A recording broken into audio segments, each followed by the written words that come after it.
Hello, Thrivesters. It's the most wonderful time of the year. I love this season. Let me tell you what's going on here in my house. In my house. Then I'll tell you what's going on outside. In the house right now at the moment, there are homemade ornaments, skewed, strung, I don't know, all over the table. Yes, I make handmade ornaments from oyster shells. Bet you didn't know I'm a little crafty little crafter.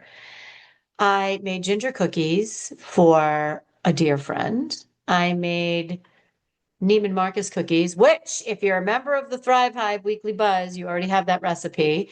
If you're not a member yet, you're going to want to sign up because it's 51 weeks out of the year. I don't send out recipes. We talk about how to thrive like you mean it. And 1 week, maybe 2 weeks of the year, I send out some cool holiday-ish stuff. Anyway, so there's cookies everywhere. There's a pie that I just left my house at 7:30 to go purchase at the local school bake sale. I'm like a walking billboard for the holidays right now.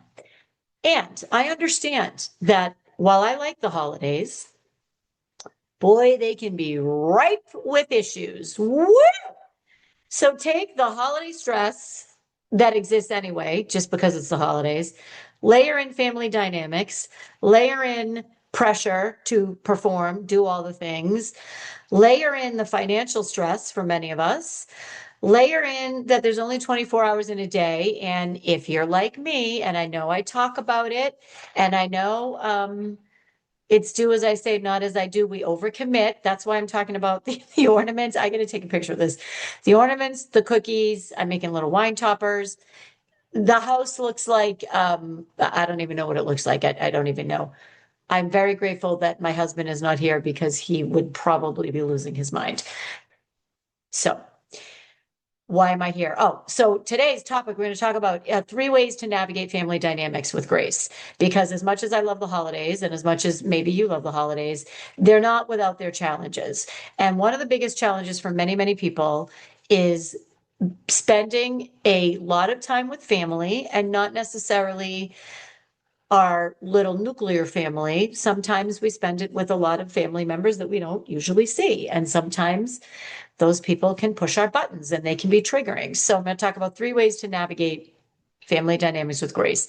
Number one is remember. Number two is boundaries. And number three is go inward. I'm going to tell you what I mean by all of those. Number one, remember. So when you're in a family situation, so let's say your family is getting together, you only get together once a year. Maybe you get together 3 or 4 times a year, but if I'm talking about the greater family, we slip back into the roles that we had as children. And that's very hard to avoid, very, very hard to avoid. So when you're all together and there's a lot of good things, there's a lot of laughs, there's a lot of memories, there's a lot of good. And also there can be some childhood dynamics that come back again. So the reason why I want to tell you to remember that it's about them, I'm not giving anybody a pass, myself included, not giving myself a pass. What I'm saying is, if someone is harboring issues or carrying around resentment towards you that is decades old, okay? This could be your child, it could be your parent, it could be a family member, it could be a friend, it could be a colleague, it could be, someone that you only see once a year around the holidays that you barely know. This could be anyone.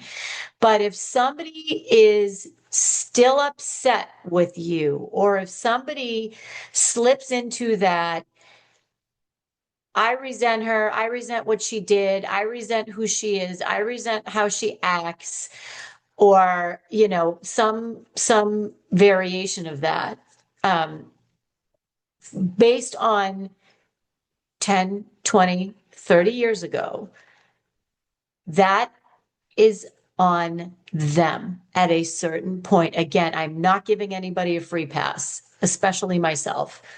I have done some things and behaved in some ways that I'm not proud of. And also, I've done a lot of work on myself and I show up every day pretty much as the best version of myself. I have days when I'm not the best version of myself.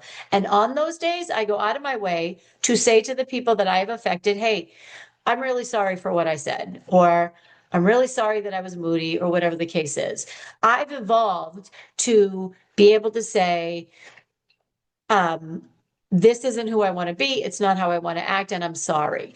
If somebody is coming at you for something that is really old, I'm going to go no here. I'm going to go no. I'm going to say, you know what? It's on them at this point. Myself included in this way.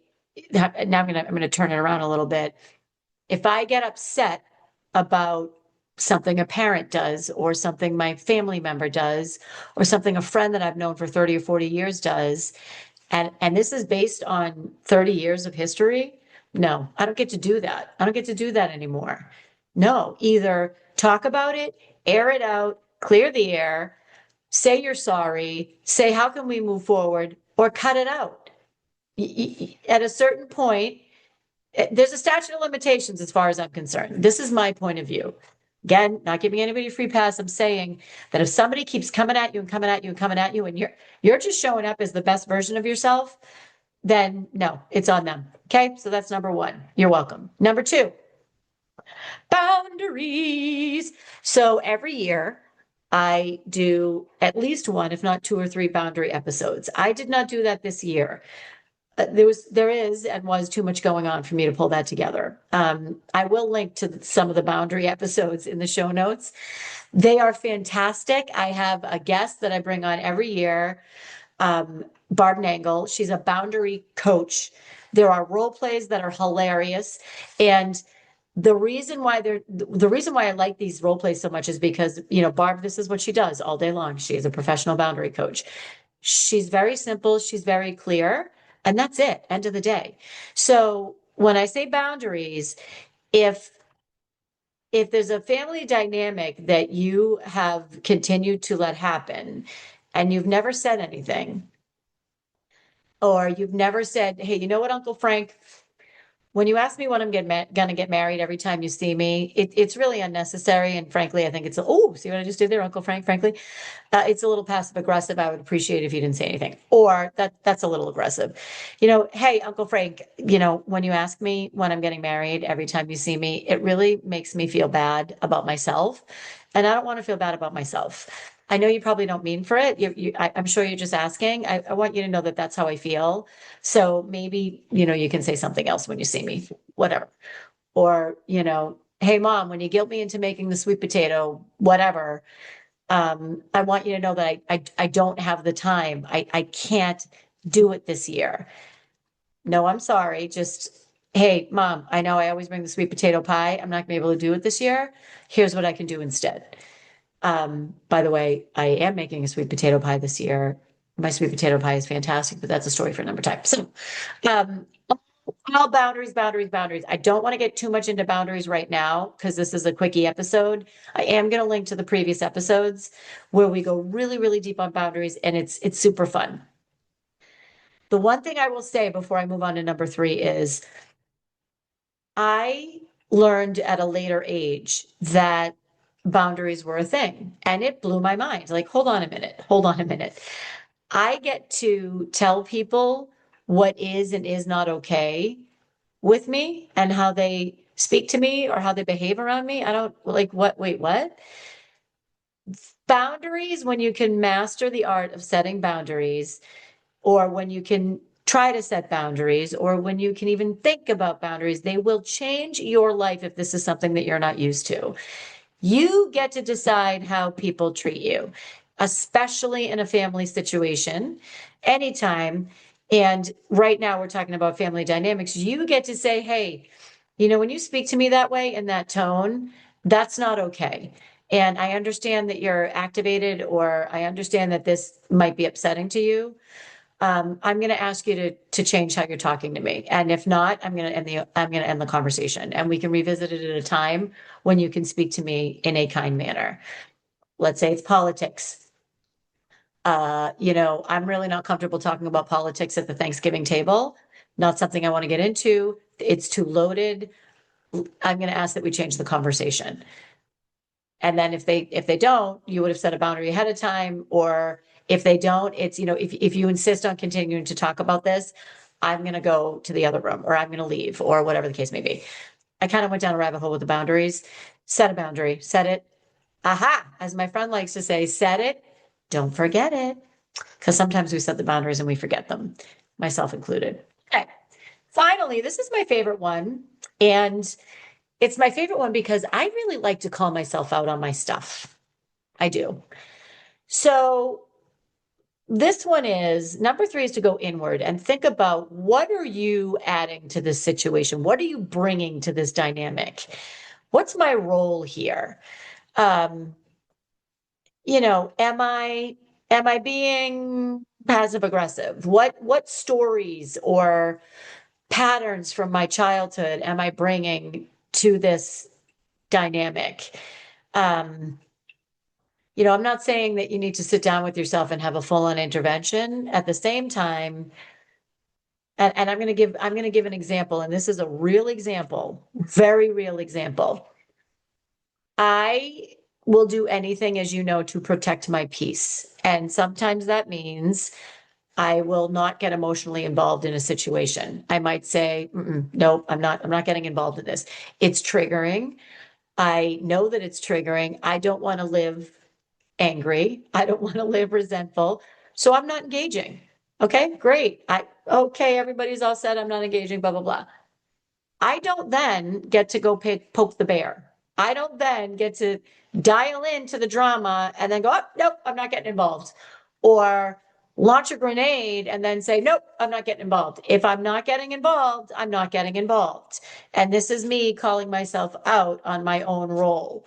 And it's an ongoing process for me, if you will. So for the family dynamics, it's, what's your role in it? Are you coming in hot? Are you being passive aggressive? Are you not giving someone the benefit of the doubt? Are you, I don't like it when people say you're overreacting. I think that is the ultimate gaslighting. Um, I would ask you to ask yourself, is your reaction commensurate with the transgression?